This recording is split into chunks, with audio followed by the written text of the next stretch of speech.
কোনবাই ফেসবুকত পাকিস্তান জিন্দাবাদ লিখে দেশৰ বাহিৰৰ পাকিস্তানী বিলাকটো মোদীয়ে চাব কিন্তু দেশৰ ভিতৰৰ পাকিস্তানী বিলাকক মই কৈ থৈছো কুবাই কুবাই ঠেং ভাঙিম যদি ইয়াতে পাকিস্তান জিন্দাবাদ দি 40 জন মান এৰেষ্ট হৈছে লাগিলে আৰু বেছি কৈ কৰিম কাৰণ দেশৰ বাহিৰা শত্ৰুতকৈ ভিতৰৰ শত্ৰু বেছি বিপজ্জনক হয়নে নহয় শ্ৰদ্ধাৰ ৰাইজ এই সময় হল একেলগে থকাৰ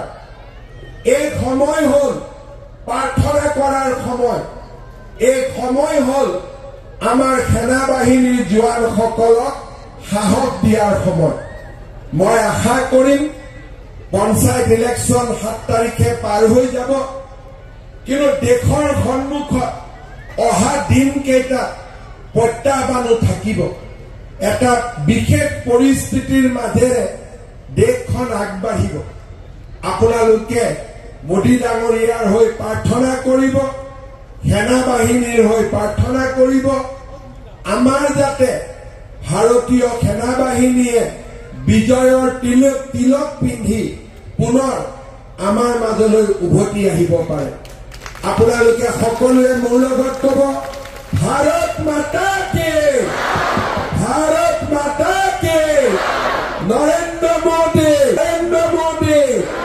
बीजेपी एसीपी बंदे कारण এই বছৰতে বিধানসভা নিৰ্বাচন আহিব গতিকে কৰবাত আমি গণ্ডগোল ভোট দিলে কংগ্ৰেছ বিলাক জপিয়াব আৰম্ভ কৰিব সেইকাৰণে